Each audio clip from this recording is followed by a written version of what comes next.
La pollution mentale, ça nous concerne tous. La pollution mentale, parfois, ça nous surprend quand on passe un bon moment, quand on passe un agréable moment et il y a quelque chose d'imprévu, soit c'est un message, soit c'est quelque chose qui ne s'est pas passé comme prévu. Parfois, on est tout simplement bien tranquille à un restaurant et on n'a pas ce qu'on a voulu avoir. On est un peu frustré, on est surpris ou plutôt surpris de manière négative parce que on a demandé quelque chose, soit le serveur nous a pas bien compté l'addition, bien on a eu un mauvais repas, on a eu un repas froid et après la soirée, ça peut impacter la soirée tout simplement.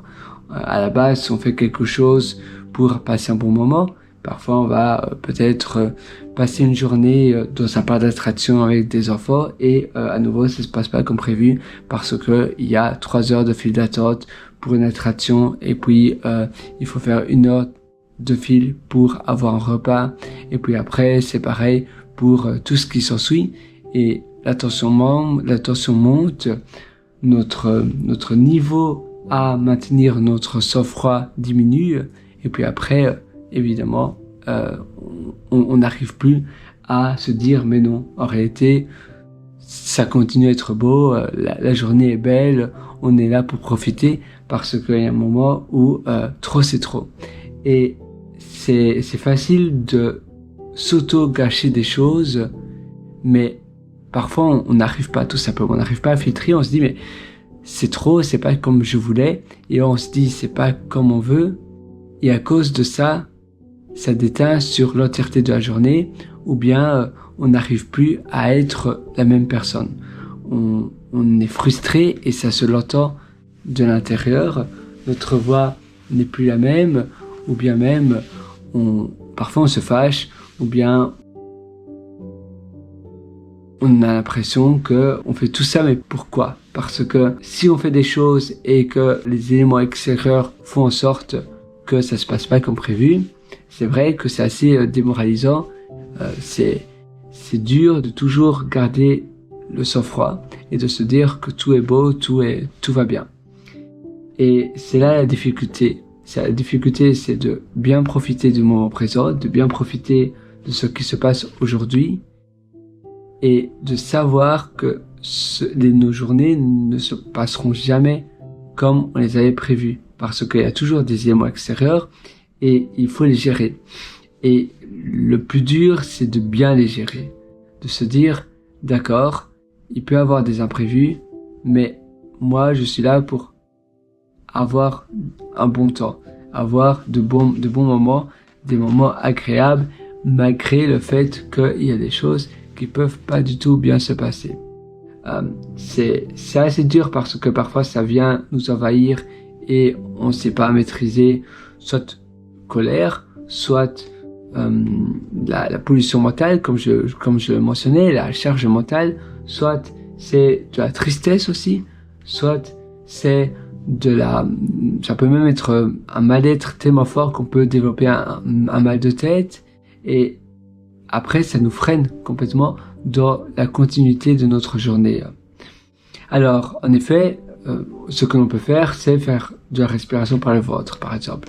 S'asseoir sur un banc et faire l'exercice du triangle, c'est-à-dire respirer, donc inspirer pendant 3 secondes par le nez, bloquer la respiration pendant 3 secondes, donc, et puis après, expirer à nouveau pendant 3 secondes par la bouche. Comme un triangle, en fait. Un triangle, donc 3, 3, 3. Inspirez pendant 3 secondes, bloquez la respiration pendant 3 secondes et expirez pendant 3 secondes. Et ainsi, on se sent beaucoup mieux. On oublie aussi toute la pollution, finalement, qui était autour de nous. Mais ce que l'on peut aussi faire, c'est la méditation. Mais évidemment, ça ne parle pas à tout le monde. Aller promener, prendre un bol d'air frais, ne plus penser, en fait, à ce qui s'est passé. Tout simplement, faire le nettoyage, faire le vide dans sa tête. Et faire le vide dans sa tête, c'est la chose la plus efficace. De se dire, voilà, maintenant, je ne me souviens plus de ce qui s'est passé, du moins je ne vais plus me remémorer ce qui s'est passé. Et très souvent, c'est des tout petits problèmes, des problèmes qui sont finalement des poussières à l'échelle de l'univers. Et ces problèmes ne valent pas la peine que l'on s'auto-gâche et que l'on s'auto-détruit notre journée et notre temps et les bons moments que l'on a, surtout les moments que l'on a avec les personnes qui sont les plus chères pour nous.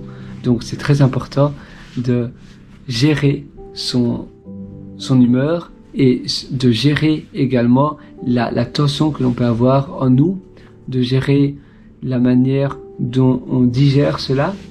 Et comme je disais, parfois c'est simplement, on n'arrive tout simplement plus à être soi-même, même si on essaye d'être soi-même, mais notre cerveau est ailleurs, notre attention finalement. Et quand l'attention n'est plus là, on est finalement nous avec un peu de vide finalement, sans l'esprit, ou plutôt sans le sol. Donc d'ailleurs je vais essayer de traduire ça. Sol, c'est plus ou moins l'âme, oui, sol âme, parce que notre esprit est ailleurs. Donc tout simplement revenir aux fondamentaux.